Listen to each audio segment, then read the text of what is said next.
Okay, so a little while ago I made these faces here. They're really simple and just sort of like really kind of basic. Today we're going to sort of up the ante a little bit and give them sort of different eyes and just sort of show you sort of like with a basic kind of face how you can sort of subtly change things and make it look a whole lot more expressionistic. And in this video I make a few mistakes. Well, I wouldn't call them mistakes, I'd just call them kind of adjustments, I guess you would say. I do this kind of mouth here and change my mind halfway through.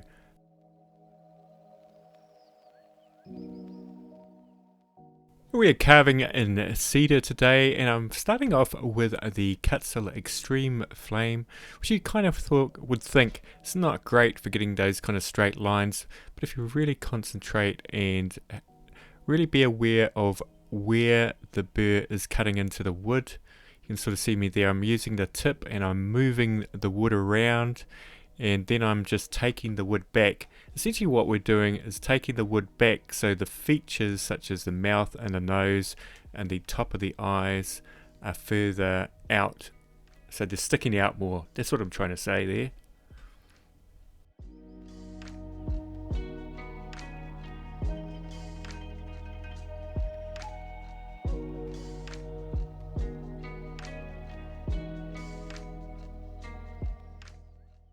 So we will catch this one up with the other one, and here we go, we're just carving that strange shaped mouth. I think I said before top of the eyes. I meant the eyebrows above the eyes.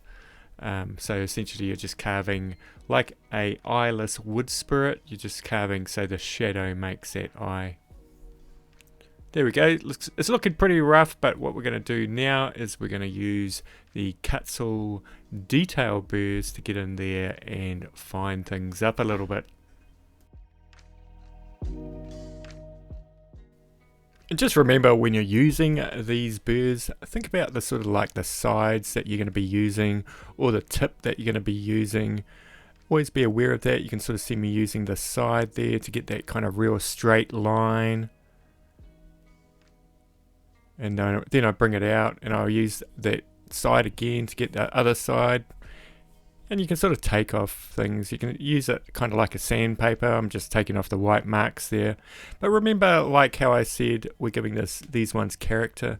It doesn't need to be a lot of difference between these ones, which just have the straight across kind of eyebrows.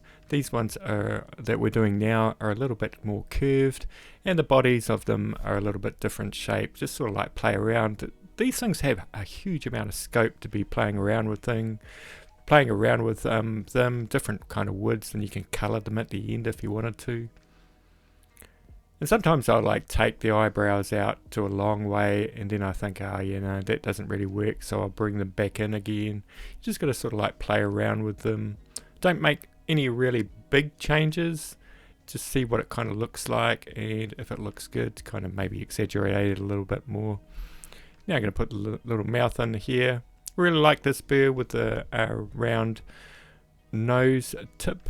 It's just real handy for doing all these kind of things here.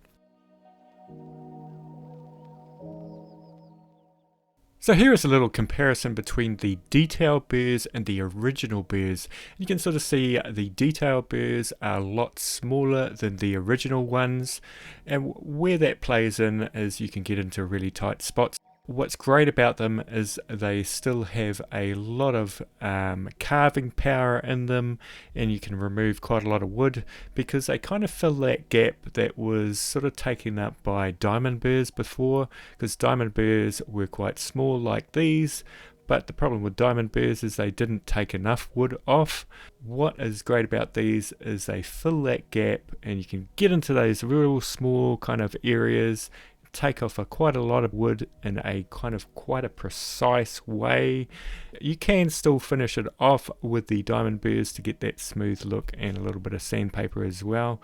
And if you wanted to check out these detail burrs, there is a link to the Kutzall website in the description, and it gives you a 5% discount and helps me out as well. It is an affiliate link.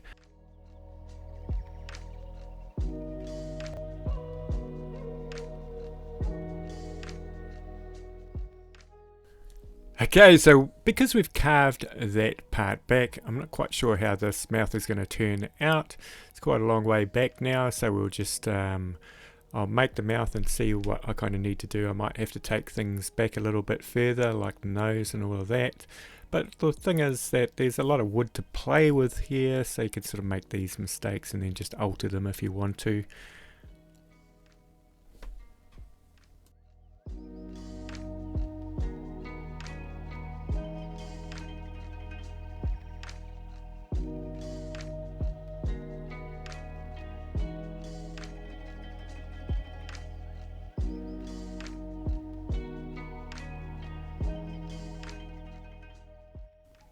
Now you can sort of see me, I am going in with the sphere burr. What I'm using this for, I'm just going really lightly and I'm just touching things up. I'm sort of making the parts on the mouth. I'm taking out that sharp edge and trying to round things off a little bit with it.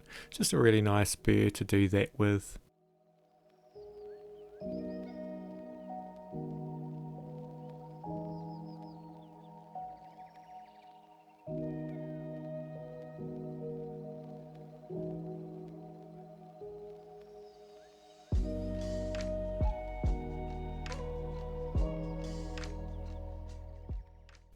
Now I'm going in with the normal size flame burr. This is the fine one, and I'm just sort of like smoothing things out now, and then we will start sanding.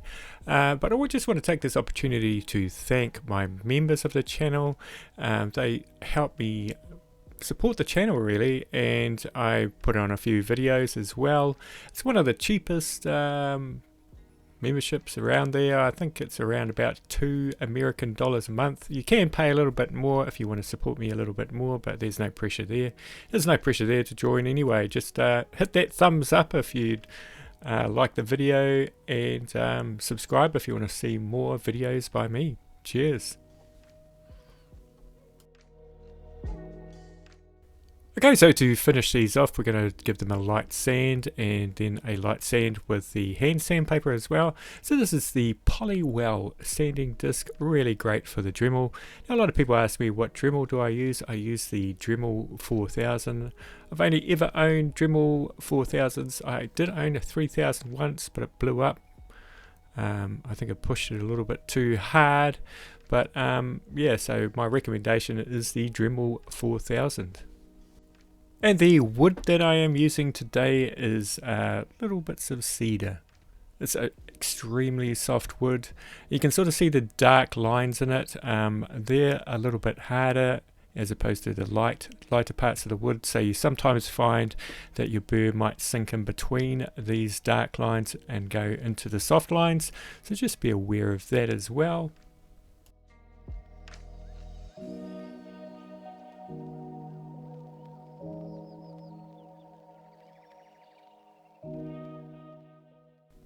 Now I am using the diamond burr here. It is from Mastercarver.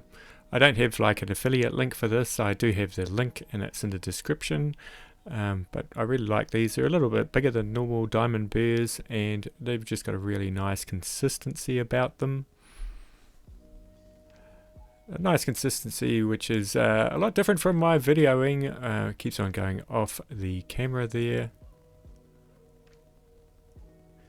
Essentially I'm using this just to get at parts where I can't get the Dremel POLIWELL sander into.